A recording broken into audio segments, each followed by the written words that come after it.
Welcome back, watch people. Now, after the video that I made a day or so ago regarding the crazy prices and the fact that the Rolex Submariner world seems to have been turned completely on its head by the introduction of the new 41mm 1-2 series of Rolex Submariners, today I'm going to try and turn the tables a little bit. I'm going to give you some information that I hope will help you buy a Submariner that still potentially has some value left in it.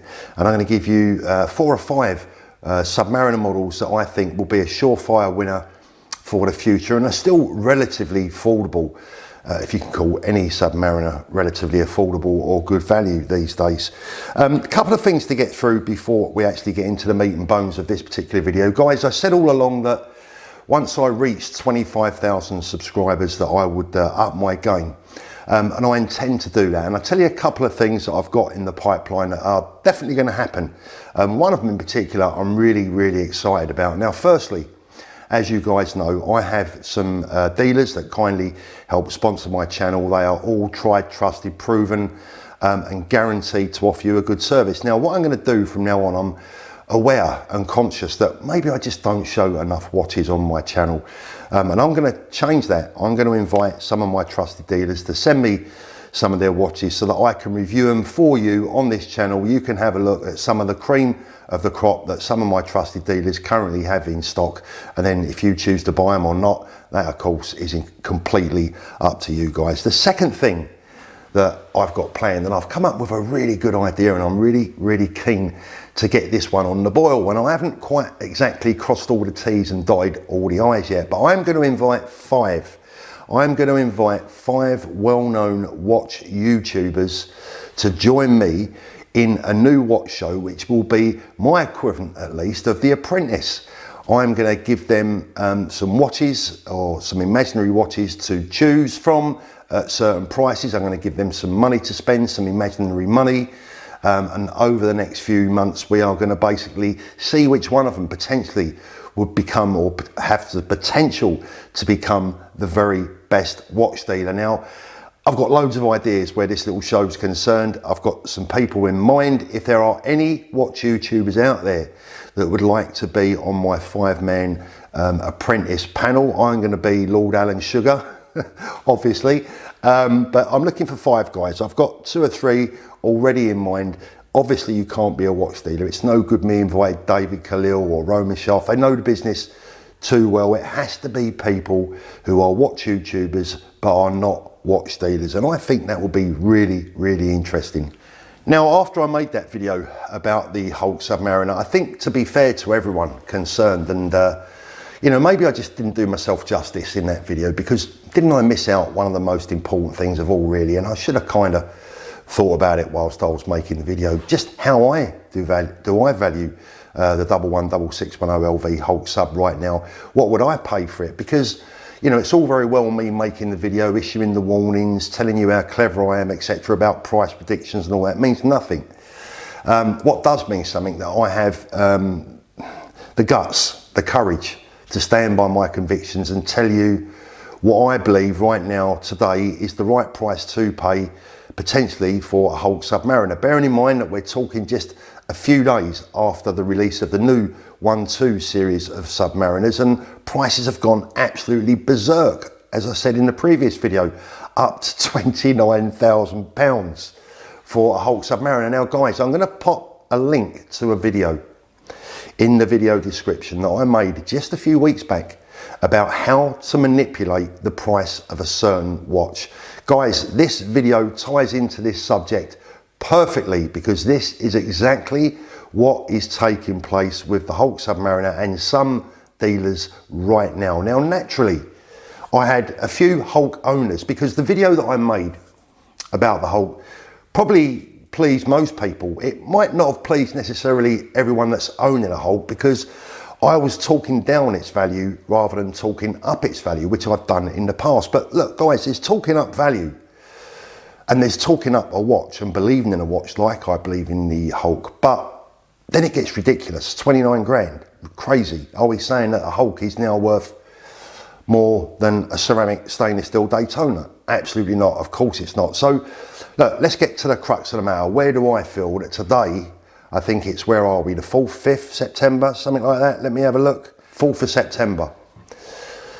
Where are we? Right today.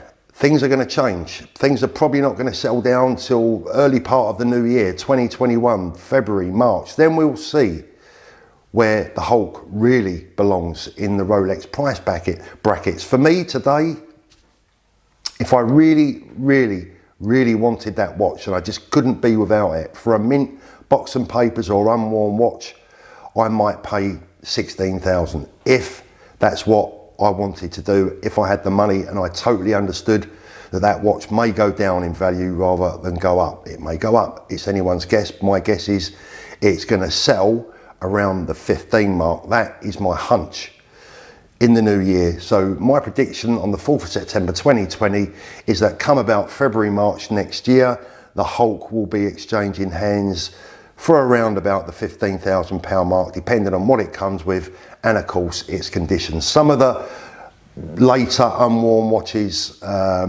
still maybe with some factory seals, will obviously potentially attract a premium, but for me right now I think 16 is an absolute maximum for me, at least. I certainly wouldn't even consider paying a penny over that, and that's only if I really wanted one. Myself, Paul Thought, how much would I pay for one today? No more than I would have paid last week. Probably 12 to 13,000 is where I would personally want to be. Would I be able to buy one for that price today? Almost certainly not, but we'll see. Look, it is what it is. It's all a bit of fun, guys. I'm just giving you my honest thoughts from my head and from my heart. If I'm right, if I'm wrong, only time will tell. This video will stay here forever, and if I'm wrong, you can come back next year and tell me what a wally I am. Right, let's get back to the subject of the video. Now, I've written this down actually because it was a bit too in-depth for me to just reel off.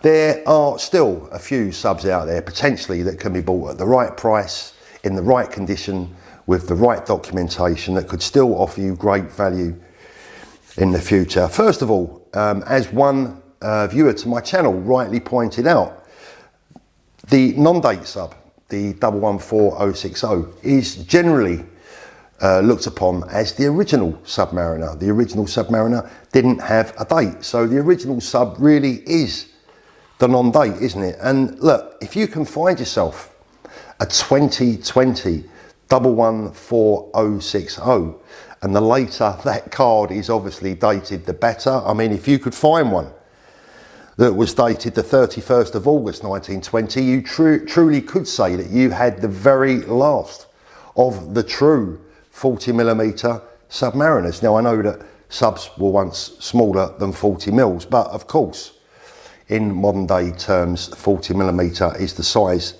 that we're all used to.